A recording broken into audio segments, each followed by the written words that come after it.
आइए बुलेटिन की शुरुआत करेंगे। जम्मू दौरे पर आए ऑल इंडिया कांग्रेस कमेटी के महासचिव डॉक्टर सईद नसीर हुसैन शाह ने बीजेपी पर कांग्रेस की छवि को धूमिल करने का आरोप लगाया है। उन्होंने आरोप लगाया है कि बीजेपी लगातार कांग्रेस पर झूठे आरोप लगाकर निशाना बनाने से बाज नहीं आ रही है। जम्मू में आज एक प्रेस कॉन्फ्रेंस के दौरान डॉक्टर शाह ने बीजेपी पर जमकर निशाना साधा। उन्होंने कहा कि बीजेपी अपनी करनी पर पर्दा डालकर लोगों का ध्यान भटका रही है और यही वजह है कि कांग्रेस को निशाना बनाया जा रहा है। डॉक्टर शाह ने स्टेटहुड का हवाला देते हुए बीजेपी पर लोगों को बरगलाने का भी जिम्मेदार ठहराया है। सुन वो टाइम टू टाइम क्योंकि जिस तरीके का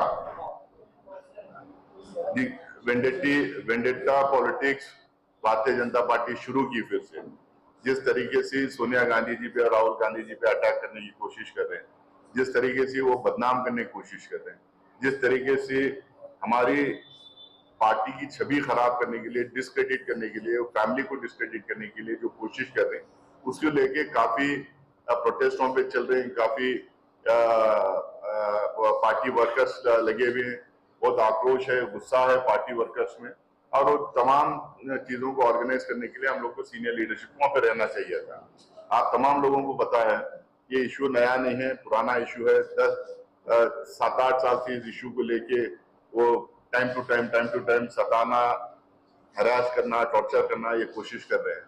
ये एक पहला इशू मुझे लगता है कि 75 साल की हमारी पार्लियामेंट्री डेमोक्रेसी में करीब 80 साल होने आ रहे हैं।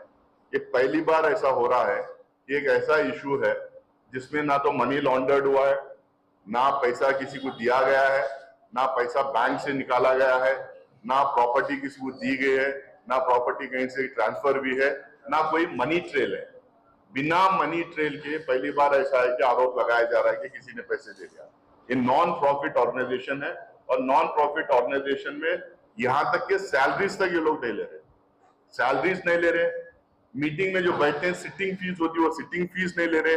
कहीं पैसा कहीं से कहीं ट्रांसफर होते हुए दिखाई नहीं दिया, कहीं पैसा एनकैश करते हुए दिखाई नहीं दिया, कहीं पैसा एक जगह से लेके कहीं और। प्राइसेस बढ़ते जा रहे हैं, पेट्रोल डीजल दाम के लगातार जो बढ़ते जा रहे हैं। इन तमाम सवालों से, चाइनीज अग्रेशन एक तरफ है, इन तमाम सवालों को लेके, इन तमाम इश्यूज के लेके जो सवाल हम लोग खड़ा कर रहे हैं, उससे अटेंशन डाइवर्ट करने के लिए इन्होंने फिर से वेंडेटा पॉलिटिक्स शुरू की है। मैं आप लोगों को आपके माध्यम से भाजपा की सरकार को यह बताना चाहता हूं कि कांग्रेस जो है अंग्रेज के जमाने में अंग्रेजों को देख के कभी नहीं डरी, उनके खिलाफ खड़ी रही, उनके खिलाफ लड़ते रही। उसी तरह से कांग्रेस पार्टी आज भी, जो लोग अंग्रेजों का रोल आज अदा कर रहे हैं, जो इस देश को डिवाइड करने की कोशिश कर रहे हैं, समाज में जो फूट डालने की कोशिश कर रहे हैं, उनसे बिल्कुल कांग्रेस पार्टी डरेगी नहीं, और गांधी तो डरेंगे ही नहीं।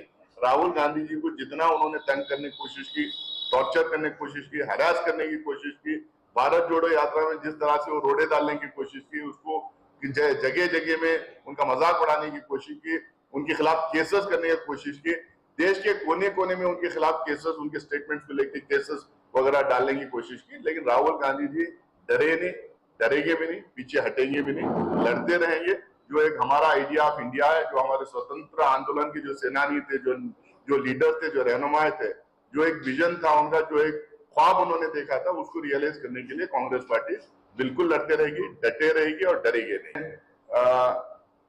जो तुषार मेहता जी थे, जो सरकार की तरफ से जो खड़े हुए थे, वक्फ अमेंडमेंट वाला जो बड़ा मामला देश में चल रहा है, जो एक झूठ के बुनियाद के ऊपर, ये भी पहली बार ऐसा हो रहा। पहले झूठ बोला गया, मिस इन्फॉर्मेशन पूरे देश भर में फैलाया गया, पूरा उनका इको सिस्टम, पूरा गोदी मीडिया उनका लग गया था कि वक्फ के खिलाफ बोलो, इतना बोलो कि आम आदमी भी मानने लगे।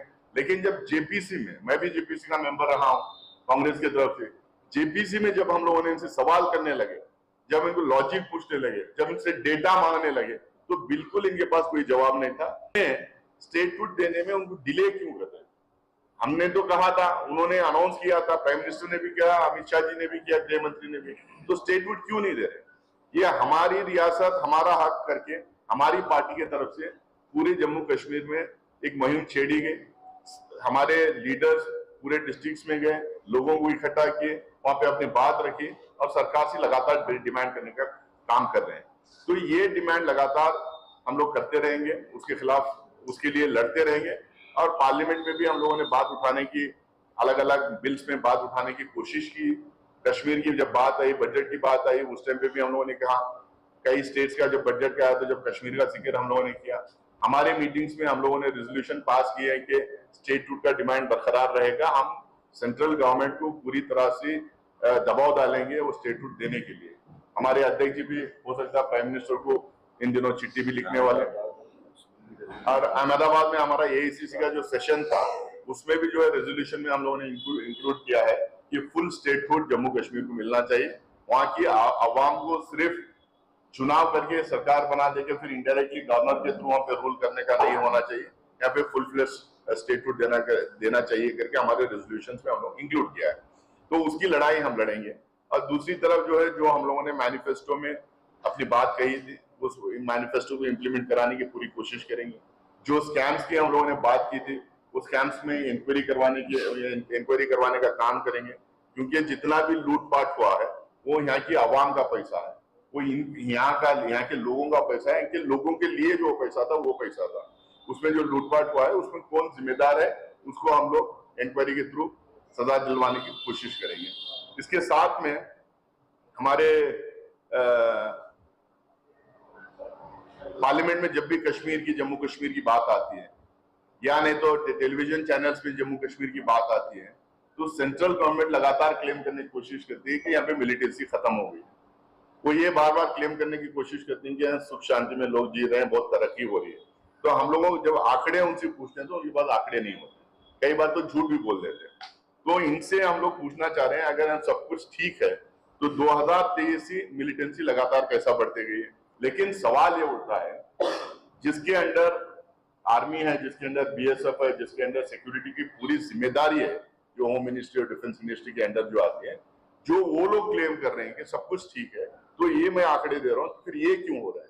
तो इसके लिए जिम्मेदार तो वही लोग हैं, उनको जवाब देना चाहिए। गलत जवाब देके, गलत आंकड़े देके आप देश को गुमराह नहीं कर सकते। जो असली हकीकत यहाँ पे जमीन पे है, उसको जो है अपने दिमाग में रखते हुए उनको जवाब देना चाहिए कि आखिरकार मिलिटेंसी जम्मू रीजन में पूरा क्यों बढ़ रही है, कश्मीर में बढ़ रही, सब जगह भी में पता चला कि हर डिस्ट्रिक्ट में जो है फैल रही, तो क्यों फैल रही, कैसा फैल रही। चलिए आगे बढ़ेंगे। डोडा का देदनी इलाका पिछले कई दशकों से अनदेखी का शिकार होता जा रहा है। देदनी में पर्यटन को बढ़ावा देने के लिए न तो पूर्व सरकारों ने कोई कदम उठाया और न ही जम्मू कश्मीर की मौजूदा सरकार इस ओर कोई ध्यान दे रही है। देदनी की हसीन वादियां भद्रवा की वादियों को भी टक्कर दे रही हैं, लेकिन इसके बावजूद भी इसे पर्यटन स्थल के रूप में विकसित नहीं किया जा रहा है। तो तस्वीरें आपके सामने डोडा की हैं। डोडा का देदनी इलाका ये है और पिछले कई दशकों से ये अनदेखी का शिकार हो रहा है। अपनी खूबसूरती से कुदरत ने इसे नवाजा है। ये बहुत सारा खूबसूरत इलाका है जो तस्वीरों में भी आप देख रहे होंगे। एक टापू जैसा, एक हिल जैसा है, चारों तरफ हरियाली है और ऊंचे ऊंचे टीले, ऊंचे ऊंचे पहाड़, खूबसूरत सी वादियां और खिलती हुई धूप, ठंडी ठंडी हवाएं और चारों तरफ पहाड़ों से घिरी ये बीच में जो वादी आपको दिख रही है, ये डोडा की वादी है। अक्सर पर्यटन के क्षेत्र में डोडा को काफ़ी ज़्यादा इग्नोर किया गया है और अनदेखा किया गया है। यही वजह है कि डोडा के इलाके में खूबसूरत जगहें होने के बाद भी वहाँ पर जो पर्यटक है वो आकर्षित नहीं हो पा रहा है। ज़रूर कुछ एक आधा चीज़ों में सरकार ने, प्रशासन ने वहाँ पर ध्यान दिया है, जो हमने आपको पिछले कुछ दिनों में वहाँ की रिपोर्ट भी दिखाई थी।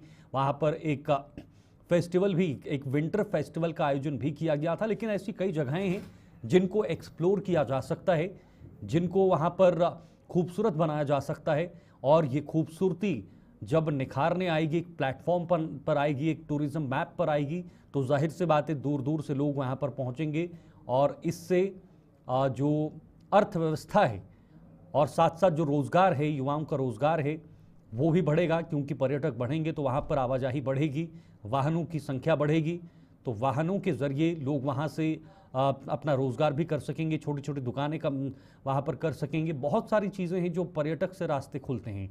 लेकिन क्या इस और कभी प्रशासन ने या टूरिज़्म विभाग ने सोच विचार किया है? क्या इस पर गहनता से, गंभीरता से इसको लिया गया है? इसी को लेकर हमने भी इस रिपोर्ट को तैयार किया है और ये हमारे साथ जानकारी के लिए इस वक्त विकास मनहास डोडा से जुड़े हुए हैं। विकास, बहुत खूबसूरत इलाके हैं डोडा में और फर्क सिर्फ इतना है कि इनको अनदेखा किया गया है सरकारों की तरफ से, समय पर इनकी देखरेख नहीं की गई है। ये डोडा डिस्ट्रिक्ट का धेदनी गांव है जो लगभग 20 से 25 किलोमीटर डोडा डिस्ट्रिक्ट से दूर है, और ऐसे में यह काफी खूबसूरत जगह है जहां पर एक माता का मंदिर भी है और आसपास घना जंगल और काफी सारे मिड्डो है।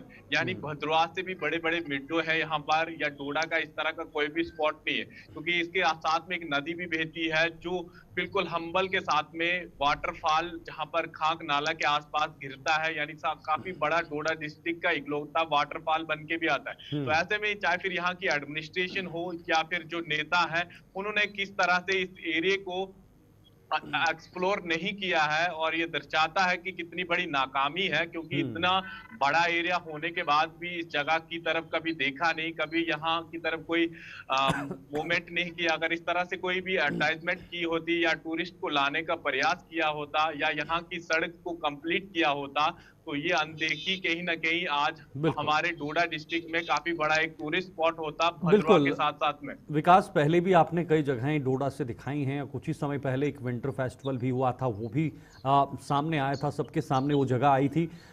यहाँ पर क्या कमी है, इन चीज़ों को सामने नहीं लाया गया है, टूरिज्म मैप पे नहीं लाया गया है, कहाँ पर वजहें रही हैं, और ये मिनी सेक्रेटरीट से कितनी दूरी पर हैं, कैसे इसमें संज्ञान लिया जाना चाहिए?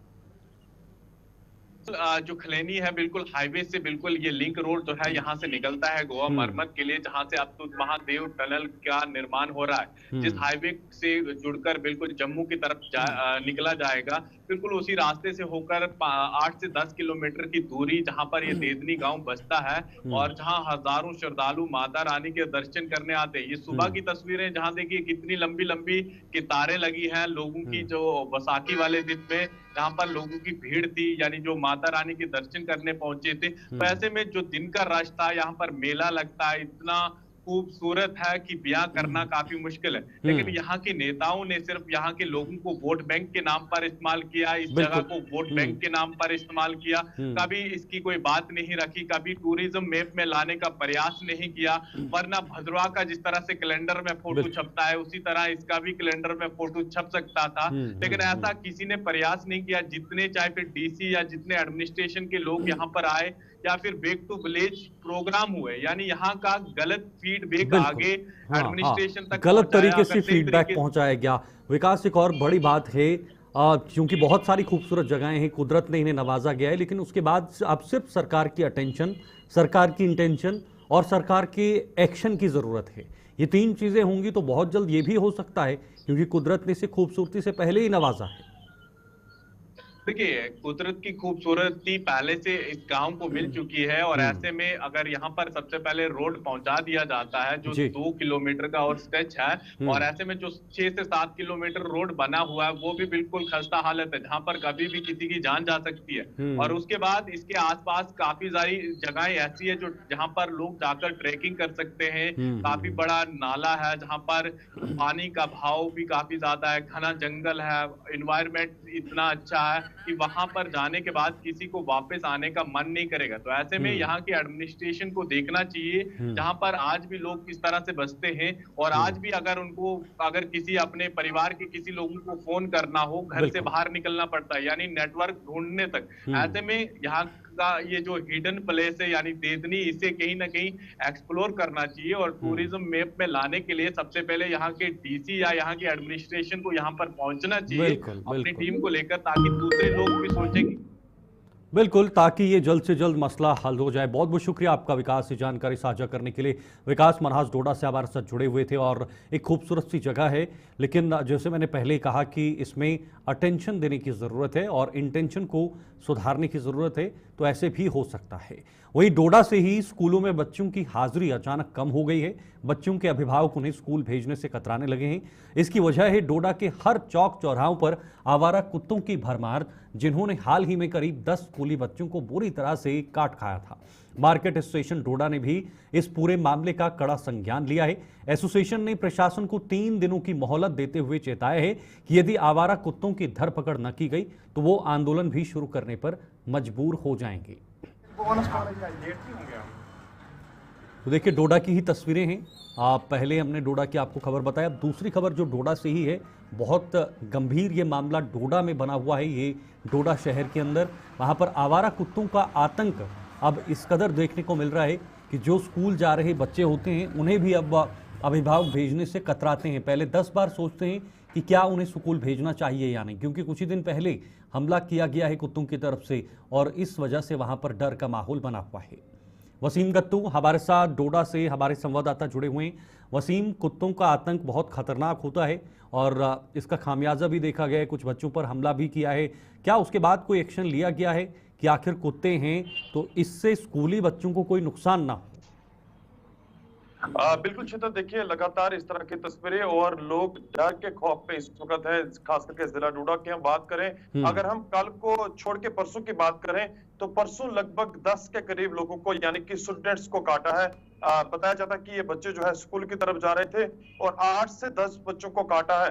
हालांकि आंकड़ा इसका बढ़ता हुआ नजर आ रहा है। मेडिकल कॉलेज में कुछ बच्चों का इलाज भी चल रहा है। खास करके हम पेरेंट्स को लेके बात करें, पेरेंट्स काफी ज्यादा परेशान हैं। उनकी तरफ से बताया जा रहा है कि बच्चे स्कूल की तरफ नहीं निकल रहे हैं, डर का माहौल है और अगर कोई बच्चा स्कूल जाता है तो उसके साथ जरूर उसके पेरेंट्स होते हैं।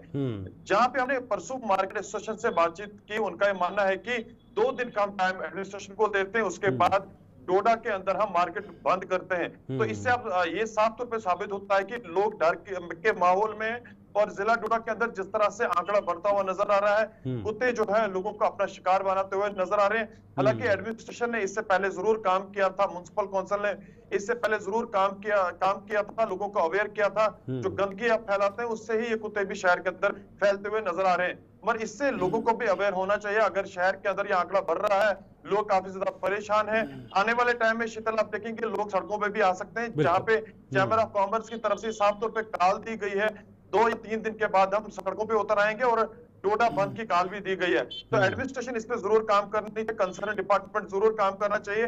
जहां पे हम देख रहे हैं कि बच्चों को लेके सवाल है, बच्चे काफी ज्यादा परेशान हैं, वो स्कूल की तरफ नहीं निकल रहे। तो मुझे लेकिन लगता है कि वसीम, इस मामले का परमानेंट हल क्या है? कैसे इसका परमानेंट हल किया जा सकता है? क्योंकि काम होता है, उसके बाद फिर से कुछ दिनों के बाद ये सिलसिला वापस शुरू होता है, क्योंकि लोग चाहते हैं कि एक परमानेंट हल हो ताकि उनके बच्चे सुरक्षित स्कूल तक जाएं। हर कोई अभिभावक अपने बच्चे को स्कूल छोड़ने तक नहीं पहुंच पाता, ऐसी सिचुएशन कई बार नहीं होती। तो ऐसे में इसकी सुरक्षा के लिए प्रशासन को आगे आना चाहिए। देखिए शीतल, इससे पहले हमने एक्सपर्ट से बातचीत की थी, डॉक्टर से बातचीत की, उन्होंने कहा था कि इसका हल नसबंदी का भी है और दूसरा ये हल भी है कि इनको यहाँ से लेके किसी ऐसी जगह पे लिया जाए जहाँ पे शहर के थोड़ा सा दूर पे लिया जाए, ताकि आवाम जहाँ पे सफर हो रही है, आवाम जहाँ पे परेशान हो रही है ना हो, वो परेशान नहीं। क्योंकि आप देख रहे हैं कि हर चौराहे पे 4 से 5 कुत्ते आपको देखने को मिलेंगे, स्कूल्स के बाहर, मस्जिद के बाहर, मंदिर के बाहर। तो आने जाने वाले लोगों को काफी ज्यादा परेशानी हो रही है। मैंने साफ तौर पर पहले कहा कि लोग यहाँ पे सफर आज जिला डोडा के अंदर हो रहे हैं, चाहे हम बंदर को लेके बात करें या कुत्तों को लेके बात करें, तो एक बड़ा एक सवाल जो कंसर्न डिपार्टमेंट पे उठ रहा है। तो मुझे लगता है जहां पे म्युनिसिपल काउंसिल के सीनियर ऑफिसर से अभी कुछ देर पहले हमारी बातचीत हुई, उन्होंने कहा कि कर्मचारियों को भेजा जाएगा तो कोशिश की जाएगी कोई बीच का रास्ता ढूंढा जाएगा। वही एडमिनिस्ट्रेशन का भी मानना है। तो मुझे लगता है कोई बीच का रास्ता ढूंढना काफी ज्यादा जरूरत है। शीतल, कितनी उम्मीदें हैं लोगों को जिनके बच्चे स्कूल जाते हैं पढ़ाई के लिए और जिन्हें ये डर लगा रहता है कि कहीं कुत्ते का शिकार ना हो जाए, कितनी उम्मीदें हैं उनको? क्या बहुत जल्द उन्हें ये इसका परिणाम मिलेगा? शीतल, देखिए इसका बीच का रास्ता जरूर निकलना चाहिए, क्योंकि जहां मैंने पहले कहा कि बच्चे आवाम सफर हो रहे हैं और बड़ा इंपॉर्टेंट इसमें यह है कि आप सड़कों पे गाड़ियां नहीं लगा सकते। ठीक है, गाड़ियों के छत पे कुत्ते बैठे होते हैं, बाइस को शिकार बना रहे हैं और लेट आवर्स में जो लोग घर की तरफ जाते हैं उनका पीछा करते हैं, उनका हादसा होता है। तो ये जो सवाल है ये बहुत बड़ा है और इस सवाल का हल एडमिनिस्ट्रेशन के पास होगा, कंसर्न डिपार्टमेंट के पास होगा और उम्मीदें कई सारी हमारी भी है कि एडमिनिस्ट्रेशन इस पर काम करेगी। जी ओके, बहुत बहुत शुक्रिया आपका ये जानकारी के लिए। हमारे सहयोगी इस वक्त जुड़े हुए थे। डोडा में खास तौर पर शहर में ये कुत्तों का आतंक एक बहुत बड़ा मुद्दा है और इसको निपटाने के लिए इन कुत्तों को कहीं ले जाने के लिए फिलहाल प्रशासन जो है वो कहीं ना कहीं एक संकेत दे रही है, लेकिन कब तक होगा ये देखना होगा। आगे बढ़ेंगे। पुंछ में 2025-2026 का शिक्षा सत्र शुरू होते ही स्कूलों में पर्यावरण संरक्षण की मुहिम भी गति पकड़ चुकी है। इसी कड़ी में झुलास के गवर्नमेंट मिडिल स्कूल में पौधारोपण अभियान चलाया गया, जिसमें स्कूली बच्चों के साथ साथ स्टाफ के सदस्यों ने करीब 150 पौधे लगाकर पर्यावरण संरक्षण के प्रति अपनी जिम्मेदारी निभाई है। ये पौधारोपण अभियान एक पेड़ मां के नाम अभियान के तहत चलाया गया है।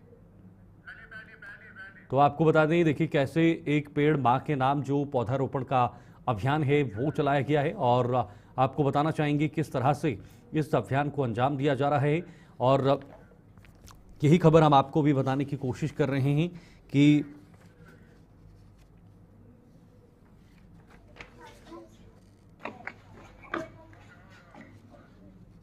जानते हैं कि एकेडमिक सेशन जो है 25-26 शुरू हो गया है, और इसी में स्कूल की कैसे ब्यूटिफिकेशन की जाए, और इसी संदर्भ में और साथ साथ एक जो हमारे प्रधानमंत्री नरेंद्र मोदी जी का इनिशिएटिव है कि एक पेड़ मां के नाम, इन दोनों को जोड़ते हुए हम स्कूल्स के अंदर जो है अभी शुरू किया है कि हम हर एक बच्चा, हर एक स्टाफ मेंबर और स्कूल की मैनेजमेंट कमेटी एक पेड़ मां के नाम से अपने स्कूल और स्कूल के इर्द गिर्द लगाए।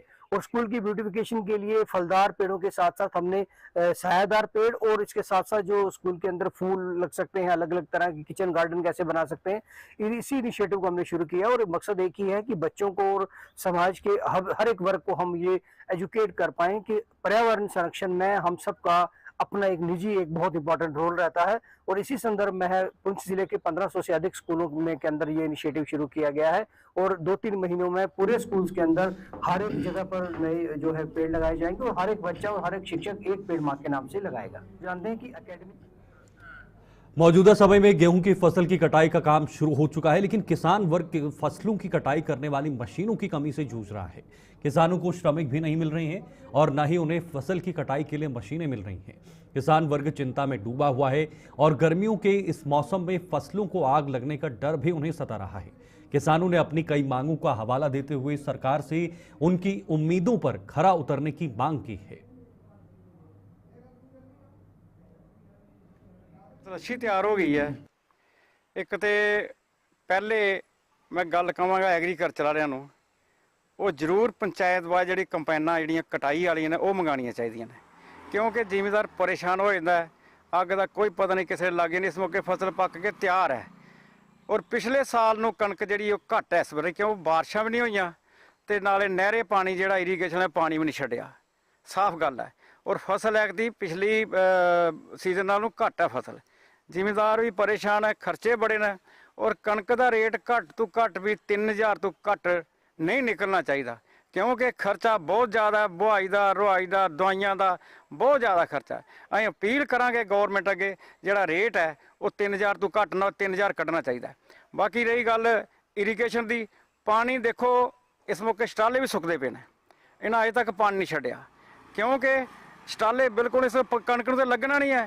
कणक वाला सीजन हो गया है, कणक नूं जिस मौके पानी छड्डना नहीं उन्हें छड्डिया नहीं। मैं ये भी जी सफाई भी लेट की ना, हूँ कम से कम स्टालियां वास्ते पानी छड्डना चाहिए। इरीगेशन डिपार्टमेंट बेनती है को पानी छड्डन। और बाकी रही मंडियां की गल, मंडियां जिहड़ियां ने लगानियां चाहिए ने, और एक रेट बनना चाहिए भी, एक रेट के उपर जी है खरीद होनी चाहिए है, घट नहीं वध नहीं, ये नहीं होना चाहिए। तो किसान परेशान ने बेचारे, इन्ने एजीटेशन करते पे ने, क्यों कर रहे हैं पंजाब दे विच कि जिहड़ा रेट है फिक्स होना चाहिए। मैं अपील करांगा रेट जिहड़ा फिक्स करके एक रेट करके ते खरीदो फरोख्त की जाए। कणक की फसल है जी तकरीबन तैयार हो चली है। कुछ है ना जी कोई हरियां बिच कोई लेट उगी है ना, कोई बारिश नाल उगी है, जिस तरह बारिश पहला हो ही नहीं तो बाद बारिश पई है, जिन्होंने लोगों सुक्के जी बिजाई कर दी, वो बाद निकलियां कणकां, उहदी वजह नाल जिहड़ियां कणकां बिच पक गईयां ना, बिच हरियां ने, ये भी कोई 5-4 दिन के हफ्ते दे विच सब इक्को जिहियां हो जाणियां ने। इस करके यह है भी कंपाइनां दा जिहड़ा काम है ये भी गौरमेंट नूं चाहिदा है भाई, वो थोड़े पंचायत वाइज लिया के पंचायतां नूं देनी चाहिदियां 2-4 कंपाइनां, जिहड़ा जिहदे कोल बेचारे कोल नहीं पहुंचदी ते ओहदी भी कटाई हो जाए। कटाई करने वास्ते एक पंचायत जिहड़ियां कंपाइनां ने वो पंजाब चों तकरीबन पंजाब तो आउंदियां ने, इधर JNK कुछ कंपाइनां ने उन्हां नाल इन्ना काम नहीं चलदा। ਤੇ ਪੰਜਾਬ ਤੋਂ ਉਧਰੋਂ ਕੰਮ ਖਤਮ ਕਰਕੇ ਤੇ ਫੇਰ ਇੱਧਰ ਪਹੁੰਚਣਗੀਆਂ ਤਾਂ ਕਿ JNK ਦਾ ਜਿਹੜਾ ਕੰਮ ਉਹ ਹੋ ਜਾਏ। चलिए, जम्मू कश्मीर के इस खास बुलेटिन में फिलहाल के लिए इतना ही। मुझे दीजिए इजाजत। नमस्कार।